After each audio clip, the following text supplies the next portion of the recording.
فأعوذ بالله من الشيطان الرجيم. بسم الله الرحمن الرحيم.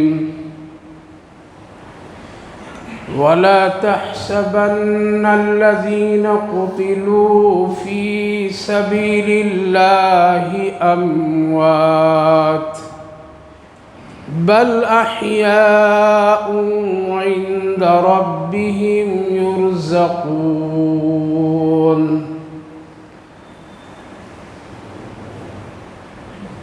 اللهم ارزقنا شهادة في سبيلك وبلد في حبيبك صلى الله عليه وسلم.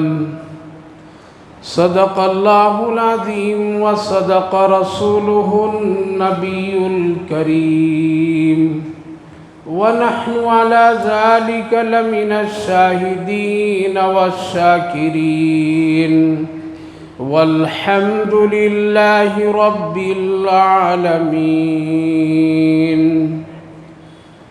قابل قدر بزرگوں اور دوستوں، نوجوان ساتھیوں، اللہ رب العالمین کا شکر، اس کا احسان ہے کہ ایک بہت ہی بابرکت مہینہ محرم الحرام کی یہ جمعہ ہم سب کو عطا فرمایا ہے.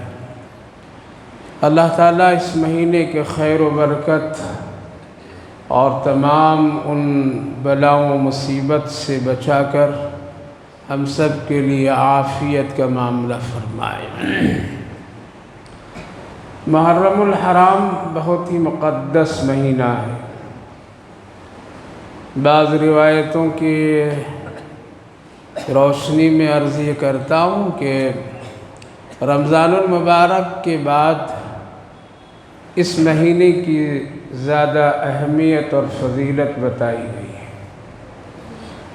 رمضان المبارک کے 30 روزوں کے بعد 2 روزے محرم الحرام کے سب سے افضل اور بابرکت روزہ کہلاتا ہے.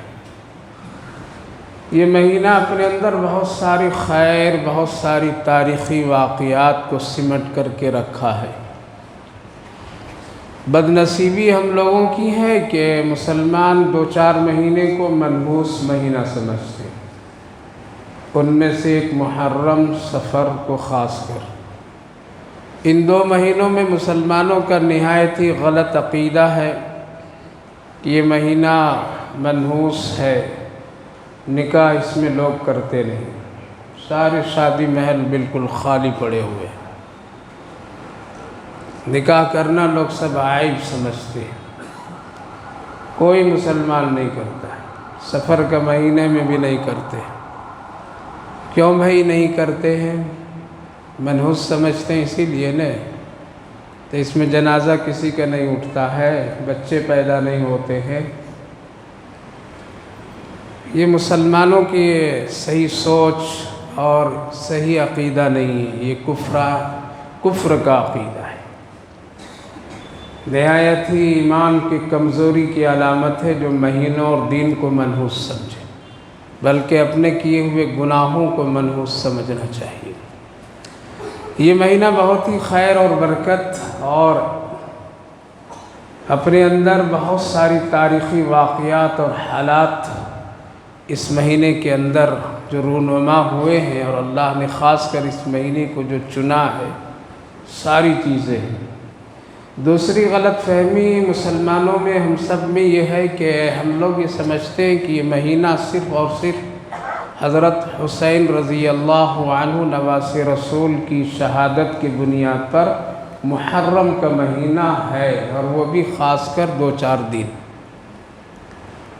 حضرت حسین رضی اللہ عنہ نواسِ رسول ہیں، اللہ کے نبی صلی اللہ علیہ وسلم کے بڑے پیارے نواسے ہیں. لیکن ان سے اس مہینے کا کوئی خاص تعلق نہیں، صرف ایک شہادت کے تعلق ہے. لیکن اس مہینے کی فضیلت تو بہت پہلے سے ہی ہے موجود. آپ صلی اللہ علیہ وسلم اس وقت اس مہینے کے 2 روزے رکھتے تھے اور رکھنے کا حکم دیے جس وقت میں حسن حسین پیدا بھی نہیں ہوئے تھے. آپ اس مہینے کے احترام اور اس مہینے کے خاص کر 10 دنوں میں بہت ہی کثرت سے عبادت کرتے تھے، جس وقت حضرت فاطمہ رضی اللہ عنہا کا نکاح بھی نہیں ہوا تھا۔ تو پتہ یہ چلا کہ اس مہینے کی فضیلت تو پہلے ہی سے موجود ہے۔ اس کا تعلق حضرت حسین رضی اللہ عنہ کی شہادت کی بنیاد پر فضیلت یا مقام و مرتبہ یہ ایسا نہیں ہے، بلکہ پہلے سے فضیلت چلی آ رہی۔ حضرت آدم علیہ السلام کے زمانے سے اس مہینے کی فضیلت چلی آ رہی۔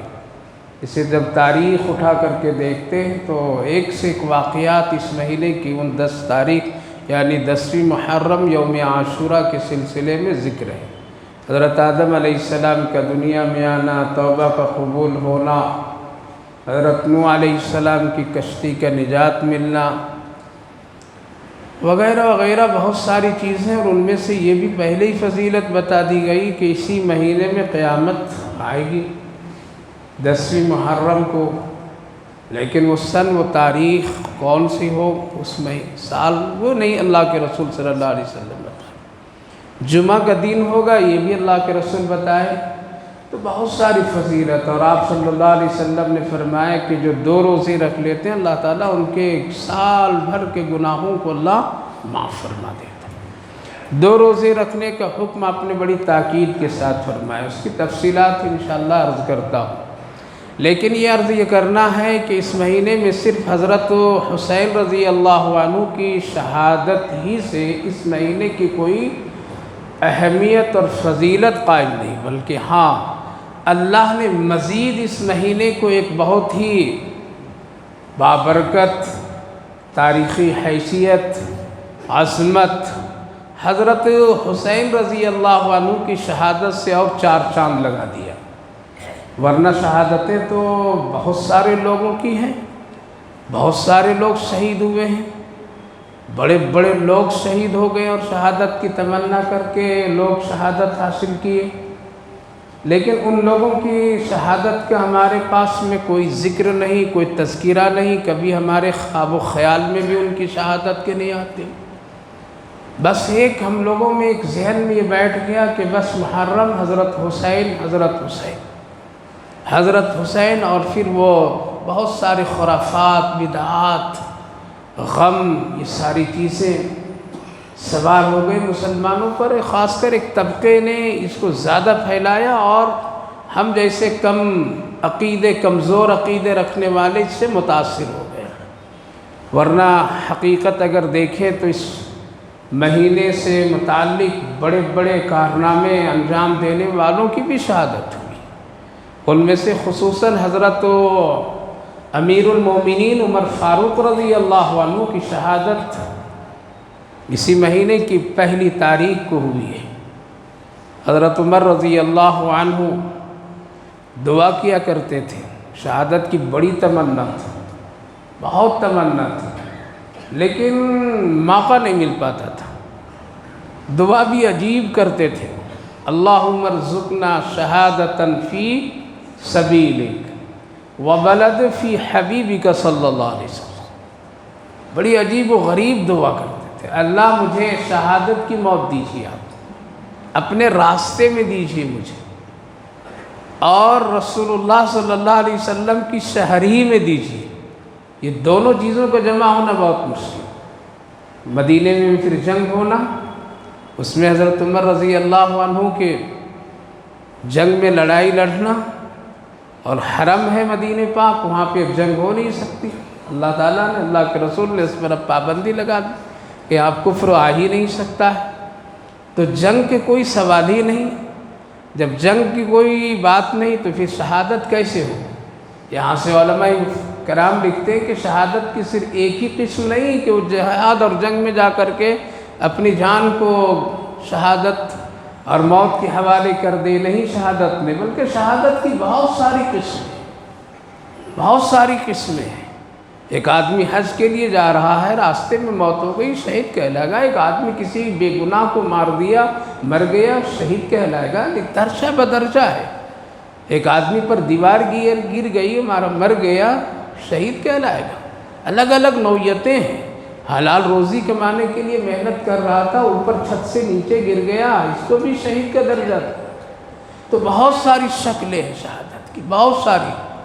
تو حضرت عمر رضی اللہ عنہ وہ دعا کیا کرتے تھے، اللہم ارزقنا شہادتا فی سبیلک، اپنے راستے میں مجھے شہادت کی موت دیجیے، اور رسول اللہ صلی اللہ علیہ وسلم کے شہر میں دیجیے۔ یہ دونوں کا جمع کرنا اور جمع ہونا بظاہر ایک مشکل کام نظر آ رہا تھا، اور یہ وہ دور ہے جس وقت میں حضرت عمر رضی اللہ عنہ کی خلافت میں اسلام پھیلتا چلا جا رہا ہے، پھیلتا چلا جا رہا ہے۔ جدھر بھی نظر اٹھا دے صحابہ کرام مجاہدین، فتح ہی فتح، شکست کا کوئی نام ہی نہیں۔ چہرے دیکھ کر کے لوگ ملک حوالے کر دیتے تھے، لڑائیاں لڑنے کی بھی ضرورت نہیں پڑتی تھی۔ اگر کوئی لوگ پوچھ لیتے تھے یہ قافلہ کہاں سے آیا، کون ہے، کہاں سے آیا، کس کی وجہ سے آیا، معلوم ہو جاتا تھا حضرت عمر رضی اللہ عنہ کے بھیجے ہوئے یہ لوگ ہیں، فوراً حوالے کر دیتے تھے، یہ ملک بھی تیرا، ہم سب تیری پیروی کریں گے، آپ کے دین اور مذہب کو ہم لوگ قبول کرتے ہیں۔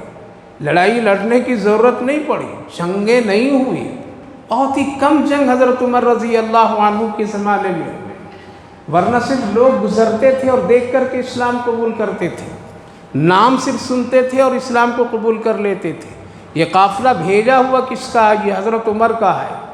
اس لیے اس وقت میں جس وقت حضرت عمر رضی اللہ عنہ کا دنیا میں چرچا تھا، اور جس وقت ان کی خلافت تھی اور روز اسلام پوری دنیا میں پھیلتا چلا جا رہا تھا، تو لوگ صرف حضرت عمر کے نام سن کر کے لوگ کہہ دیتے تھے کہ اگر ان کا قافلہ آ جائے، وہ آ جائے، ان کا سامنا ہو جائے تو خبردار کبھی بھی ان سے جنگ نہیں کرنا، ورنہ دنیا سے تم سب مٹ جاؤ گے۔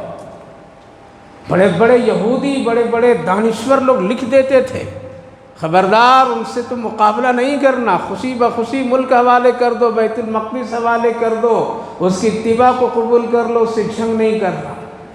کیونکہ اللہ رب العالمین نے ان کے زبان میں، ان کے عمل میں، ان کے تقوی میں اتنی طاقت عطا فرما دیا کہ ہتھیار اٹھانے کی ضرورت نہیں پڑتی تھی۔ اسی لیے آپ حضرت عمر رضی اللہ عنہ کسی کو بھیجتے تھے کہیں پر گورنر بنا کر، تو یہ کہتے تھے کہ زبان سے اسلام سمجھانے کی ضرورت نہ پڑے، کہ تم تقریر گھنٹوں گھنٹوں کر کے اسلام کی حقانیت بتاؤ، اسلام ایسا ہے، اسلام ایسا ہے، بلکہ تم سر سے لے کر کے پاؤں تک ایسا اسلام والا بن جاؤ کہ تجھے دیکھ کر کے لوگ اسلام قبول کر لیں۔ ایسا بنائے تھے انہوں نے، اور یہ چیز طاقت سے نہیں، یہ چیز ہتھیار سے نہیں، فوج سے نہیں، بلکہ عملی تقوی کی بنیاد پر، خشیت الہی، اتباع رسول، سنت رسول اللہ کی پیروی کی بنیاد پر یہ طاقت ان کو ملی تھی۔ ان کو طاقت اس بنیاد پر نہیں تھی ان کے پاس کہ ان کے پاس ہتھیار بہت، فوج بہت، ان کے پاس میں بہت لاہور لشکر، بہت ملک میں بڑے خزانے کا مالک، نہ، اس بنیاد پر ان کو یہ طاقت حاصل نہیں تھی۔ طاقت کس سے حاصل تھی؟ تقوی کی بنیاد پر، غلام مصطفیٰ ہونے کی بنیاد پر، رسول اللہ کی اتباع کرنے کی بنیاد پر، غریبوں کے ساتھ ہمدردی کرنے کی بنیاد پر، غریبوں کی دعائیں لینے کی بنیاد پر، انصاف اور عدل قائم کرنے کی بنیاد پر، اور اپنے آپ کو رسول اللہ صلی اللہ علیہ وسلم کی سنت اور عملی زندگی کو سر سے لے کر کے پاؤں تک بنانے کی وجہ سے ان کو طاقت تھی۔ آج ہم اور یہ پوری دنیا ظاہری اسباب کی بنیاد پر طاقت بنانے چاہتے ہیں کہ ہم زیادہ فوج کی طاقت بنا لیں گے، ہم کامیاب ہو جائیں گے، ہمارے پاس میں فلاں ذخیرہ ہو جائے گا، ہم بہت کامیاب ہو جائیں گے، ہمارے بچے بچیاں سب پڑھے لکھے لوگ ہو جائیں، ہم کامیاب ہو جائیں گے، ہماری تجارتیں خوب بڑھ جائیں، ہم کامیاب ہو جائیں گے۔ اگر مسلمان ہے، ایمان ہے، تو یہ کان کھول کر کے دماغ میں بیٹھا لیجئے، نہ دولت پر کامیابی، نہ علم پر کامیابی، ایمان والوں کو کامیابی ہے تو محمد رسول اللہ کی اتباع میں ہے، تقوی میں ہے، اللہ سے ڈرنے میں ہے، عدل میں ہے، انصاف میں ہے، حق دینے میں ہے، غریبوں کے ساتھ محبت میں ہے، اس میں اللہ نے کامیابی رکھی ہے، علم میں بھی نہیں رکھا، اور فوج کی طاقتوں میں بھی نہیں ہے، اور تجارتوں میں بھی نہیں ہے، بلکہ ہے تو کس میں؟ اطاعت رسول کی بنیاد پر، اللہ اور اس کے رسول کی فرما برداری کی بنیاد پر، عدل اور انصاف کی بنیاد پر۔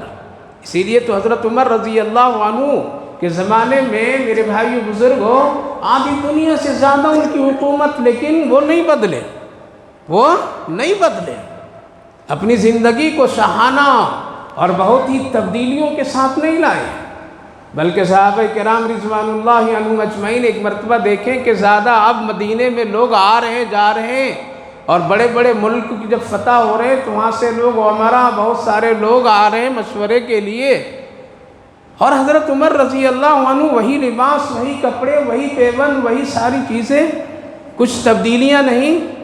خاص بڑے بڑے صحابہ جس میں حضرت عثمان غنی رضی اللہ عنہ، حضرت علی رضی اللہ عنہ، عبداللہ ابن مسعود، عبد الرحمن بن عوف، یہ سب بڑے بڑے جلیل القدر صحابہ اور مالدار صحابہ تھے۔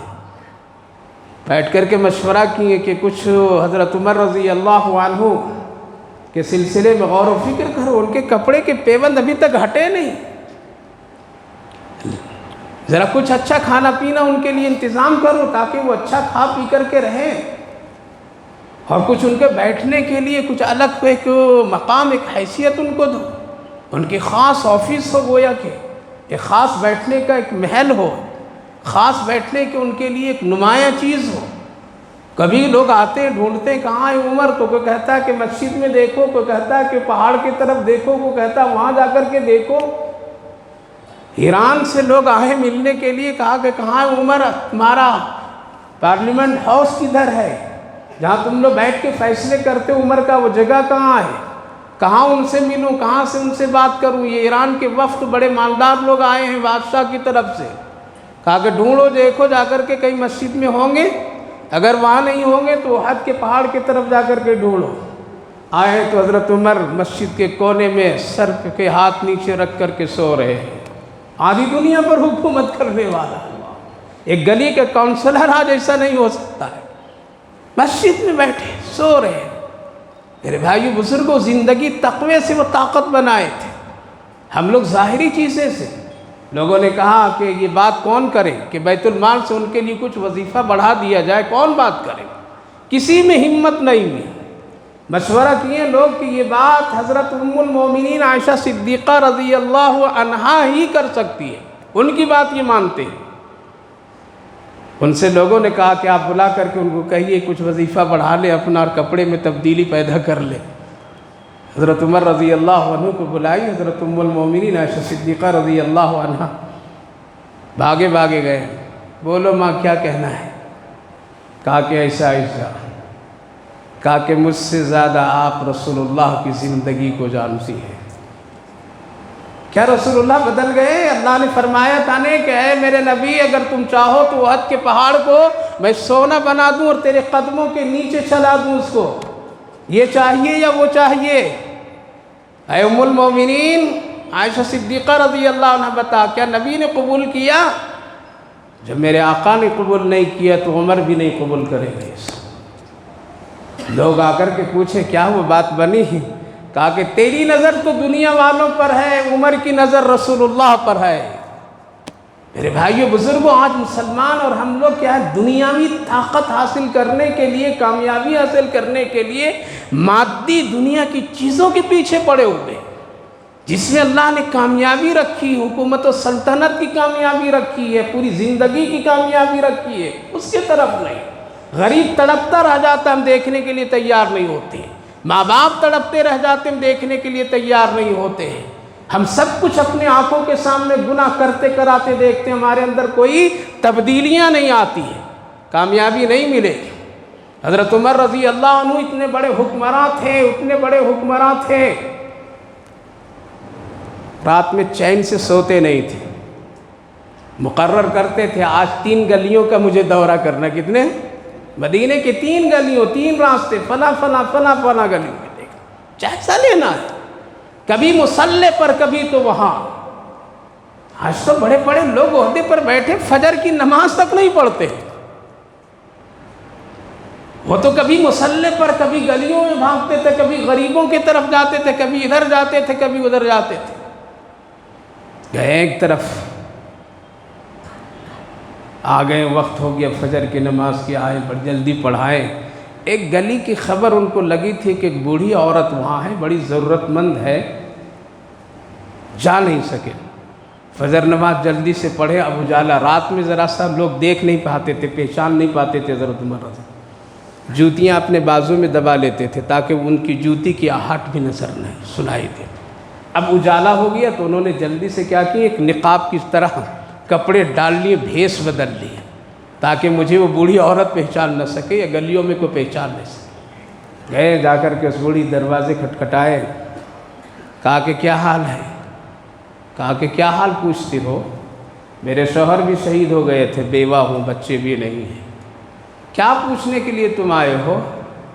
25 دینار کا میں مقروض ہوں، کئی دن سے روٹی نہیں کھائی ہوں، پریشان بیٹھ،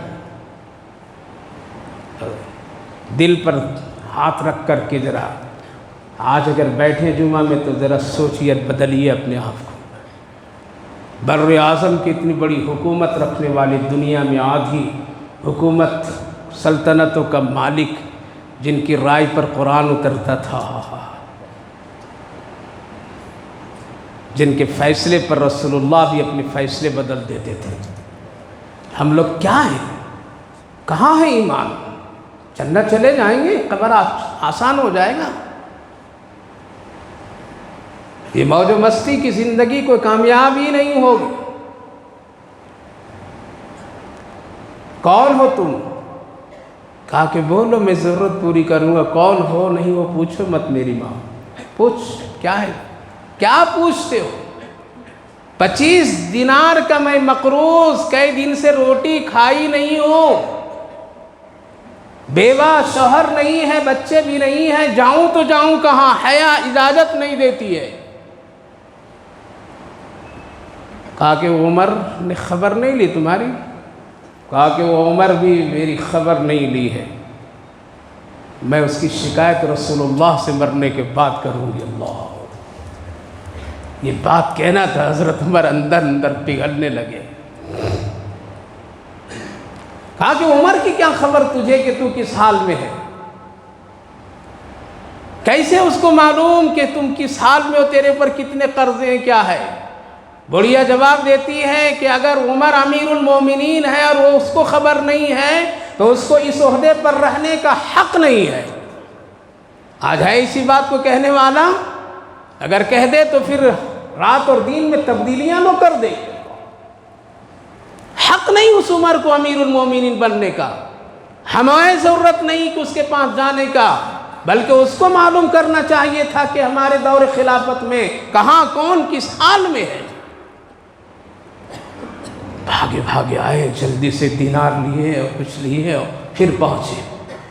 چھوڑو، عمر کو نہیں پتا تو میں تیرا کام کر دیتی ہوں، میں تیرا کام کر دیتی ہوں، یہ لو 25 دینار اور یہ لو آٹے کی بوریاں، غم نہ کرو، فکر نہ کرو، لیکن عمر کی شکایت نہیں کرنا۔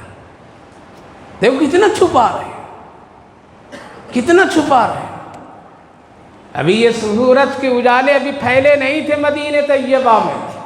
حضرت علی اور حضرت عبداللہ ابن مسعود رضی اللہ عنہ کو کچھ ضروری بات کرنی تھی حضرت عمر رضی اللہ عنہ سے، مسجد میں نہیں دیکھے، پریشان ہو گئے، پوچھا کہاں گئے؟ کہا کہ اس گلی میں گئے، بھاگے بھاگے وہ لوگ آئے تو دیکھے کہ حضرت عمر رضی اللہ عنہ بڑھیا سے بات کر رہے، یہ دونوں پہنچ گئے۔ امیر المومنین یہاں آپ کیا کر رہے ہیں؟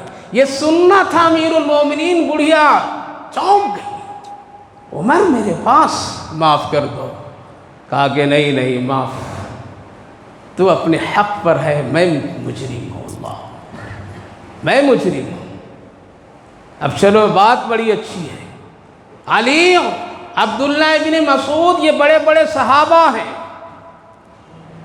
دیکھو ایسا ایسا ہو گیا، اب معاف کے مسئلہ نہیں ہے میری بوڑھی ماں، ایک کام کرو، تم نے جو ابھی یہ کہہ رہی تھی کہ میں نے رسول اللہ سے عمر کی شکایت کروں گی، اب یہ کہہ دے کہ عمر کی شکایت رسول اللہ سے نہیں کرنا۔ ڈرو میرے بھائیو بزرگوں، کہ کہیں تمہارے ہاتھوں سے ستایا ہوا کوئی جا کر کے رسول اللہ سے شکایت نہ کر دے قبر میں۔ ڈرو کسی کے حق مار کر کے اپنی زندگی خوشیاں منانے والا، کہ کہیں کوئی مظلوم تیری میری شکایت نہ کر دے اللہ کے سامنے۔ ڈریے ڈریے ان لوگوں کے لیے خاص کر جن کے ماتحت میں کوئی کام کرتا ہے، کہیں کوئی شکایت نہ کر دے۔ آج تو ہم اپنے آپ کو بڑا سمجھ کر کے بیٹھے ہیں، اگر خدا نخواستہ کوئی غریب، کوئی ملازم، کوئی خادم، کوئی اگر شکایت کر دی یا رسول اللہ سے شکایت کر دی اللہ سے، آخرت کے مسئلے بڑے پریشان ہو جائیں گے۔ آج ہم نیڈر ہو کر کے بیٹھے، کون ہے کہنے والا؟ اس لیے جو لوگ عہدے پر ہو، جو لوگ ذمہ دار ہیں، وہ اپنے ماتحتوں کے خیر خلا صلاح لیتے رہنا چاہیے، ان کے دکھ درد کا خیال کرتے رہنا چاہیے۔ کس حال میں تم ہو، کیا ضرورتیں ہیں تجھے، کیا مشکلات ہیں تجھے، کہ اپنی کبھی عہدے سے ہٹ کر کے اپنا دوست بنا کر کے ان غریبوں کے پاس میں بیٹھ کر کے پوچھئے۔ ورنہ اگر خدا نخواستہ کہیں شکایت ہو گئی تو سفارشیں اور شفاعت رسول سے کہیں محروم نہ ہو جانا پڑے۔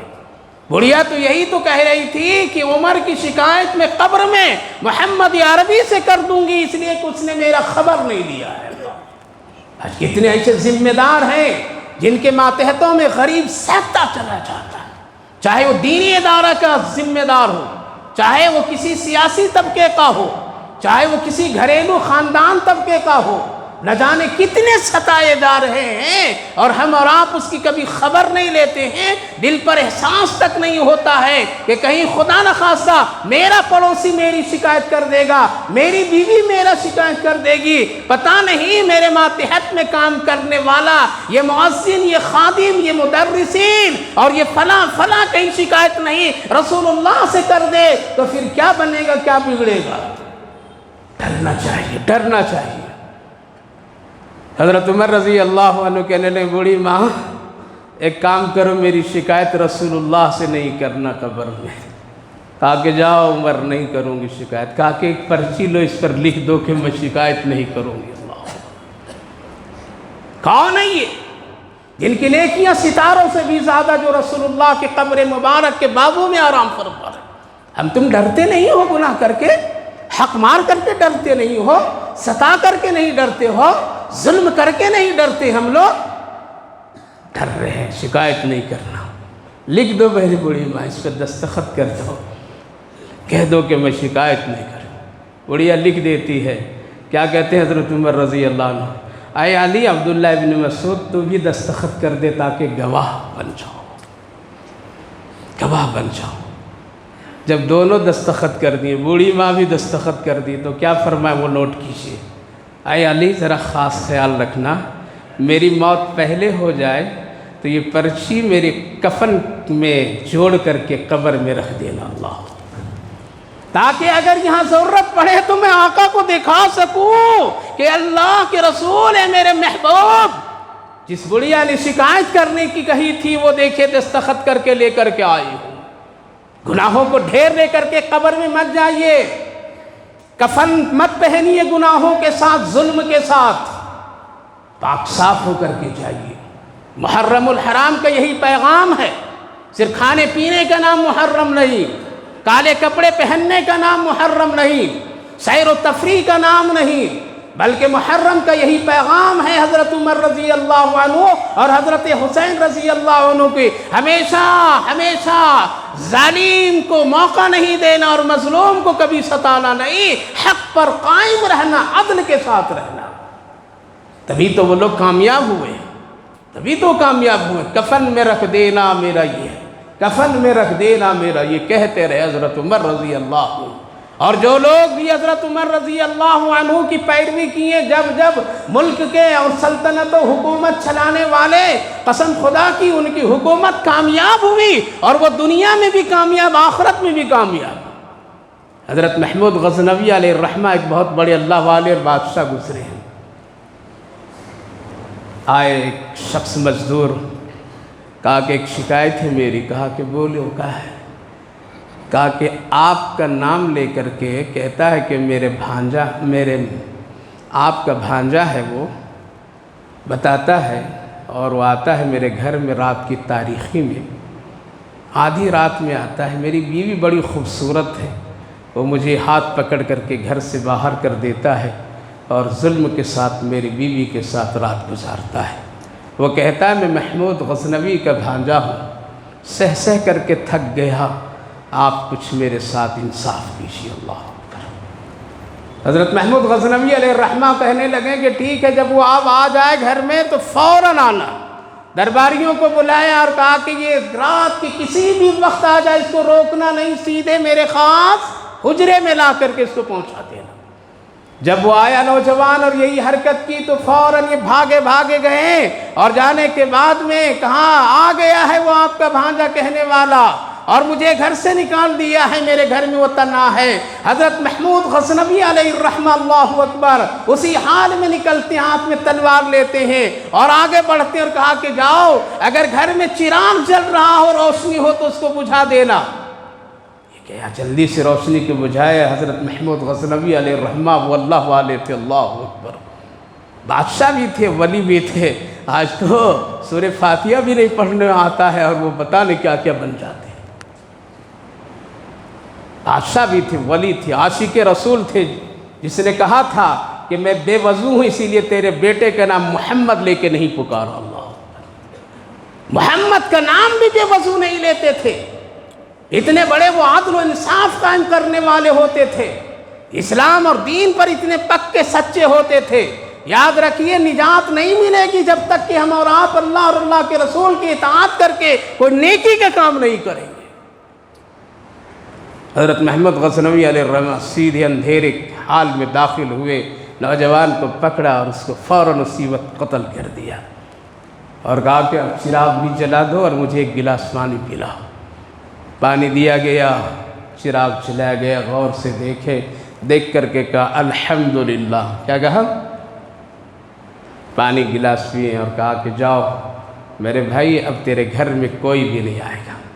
تو اس مزدور نے کہا کہ بادشاہ وقت دو باتیں عجیب دیکھی آپ کی، ایک تو آپ نے اندھیرے میں اس کو قتل کیا، اس میں اندھیرے میں قتل کیا، روشنی کو بجھوا دیا۔ دوسری بات آپ دیکھ کر کے اس کو الحمدللہ کہا۔ تیسری بات آپ پانی فوراً مانگے۔ جواب سنیے، کہا کہ اندھیرا اس لیے کیا تھا کہ یہ کہہ رہا تھا کہ میں محمود غزنوی کا بھانجا ہوں، میں سوچا اگر بھانجا میرا ہو تو کہیں دل مائل نہ ہو جائے، اس انصاف میں رکاوٹ نہ بن جائے، اس لیے اندھیرے میں اسے ظالم کو قتل کرنا، اپنے کے چہرے دیکھ کر کے کہیں انصاف کی تلوار نہ رک جائے۔ آج تو چہرہ دیکھ کر کے فیصلے ہم کرتے ہیں، چہرے دیکھ کر کے ہماری شریعتیں، مسائل بدل جاتے ہیں، ہمارا حکم بدل جاتا ہے، ہماری ساری چیزیں ادھر سے ادھر ہو جاتی ہیں۔ اس لیے میں نے وہ اندھیرا کیا تاکہ اندھیرے میں چاہے میرا بھانجا ہو یا بیٹا ہو، ایسے لوگوں کا زمین پر رہنے کا کوئی حق نہیں ہے، اسی لیے میں اندھیرے میں اس کو قتل کیا تاکہ میرے چہرے اور آنکھوں میں کہیں وہ آ کر کے انصاف کی تلوار کے لیے رکاوٹ کا ذریعہ نہ بنے۔ اور جب روشنی آئی اور دیکھا تو یہ میرا بھانجا نہیں، یہ کوئی اور ہے، اسی لیے میں نے الحمدللہ کہا۔ اے اللہ تیرا شکر ہے کہ میرے خاندان میں کوئی زانی نہیں پیدا کیا، زانی نہیں پیدا کیا۔ اور بیٹا اس لیے میں نے پانی مانگا کہ جب تم گیا تھا میرے پاس انصاف کے لیے، آج 7 دن ہو رہے میں نے پانی نہیں پیا، میں نے نظر مان لی تھی اللہ جب تک کہ اس مظلوم کا میں مدد نہیں کر لوں گا اس وقت تک کہ میں پانی نہیں پیوں گا۔